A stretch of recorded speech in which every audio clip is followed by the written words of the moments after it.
السلام علیکم ورحمۃ اللہ وبرکاتہ۔ بسم اللہ الرحمن الرحیم۔ میرے پیارے بھائیوں اور بہنوں، آپ کے اپنے چینل مسلم میٹر میں خوش آمدید۔ کبھی کبھی انسان دعاؤں میں وہ مانگ لیتا ہے جو تقدیر نے پہلے ہی اس کے لیے لکھ دیا ہوتا ہے۔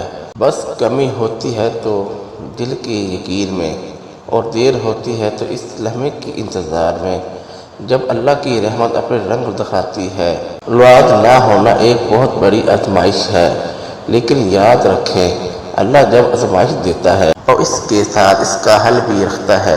آج کا وظیفہ ان بہنوں بھائیوں کے لیے ہے جو برسوں سے اولاد کے لیے ترس رہے ہیں، جن کی دعائیں راتوں کو آنکھوں سے بہہ جاتی ہیں، جن کے دل امید کے سہارے جی رہے ہیں۔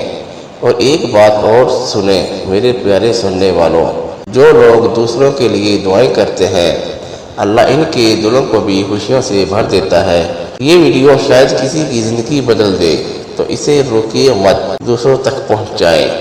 اگر آپ چاہتے ہیں کہ ایسی پیاری باتیں، روحانی وظائف اور سچے الفاظ دل سے دل تک پہنچتے رہیں تو اس چینل کو ضرور سبسکرائب کیجیے گا، کیونکہ آپ کی سبسکرائب ہمیں نیکی کی اس سفر میں اور آگے لے جائیں گے، اور شاید آپ کے اس ایک عمل سے کسی کی دعا پوری ہو جائے۔ چلیے اب سنتے ہیں آج کا خاص وظیفہ۔ یہ وظیفہ ہفتے کے دن کیا جائے اور مسلسل 21 دن تک کیا جائے۔ سب سے پہلے بوضو ہو کر تنہائی میں بیٹھ جائے، پھر درود ابراہیم 11 مرتبہ پڑھے۔ اس کے بعد چوتھا کلمہ یعنی کلمہ توحید جو ابھی آپ کو اسکرین پر نظر آ رہا ہے، یہ کلمہ آپ نے 100 مرتبہ پڑھنا ہے۔ پھر آخر میں 11 مرتبہ درود ابراہیم پڑھ کر اللہ تعالیٰ سے اولاد کے لیے یقین اور خلوص سے دعا کرنی ہے۔ یہ عمل خاص نیت، سچے دل اور مکمل یقین سے کریں۔ انشاءاللہ وہ رب جس نے حضرت زکریا کو بڑھاپے میں اولاد دی، وہ آپ کی جھولی کو بھی خوشیوں سے بھر دے گا۔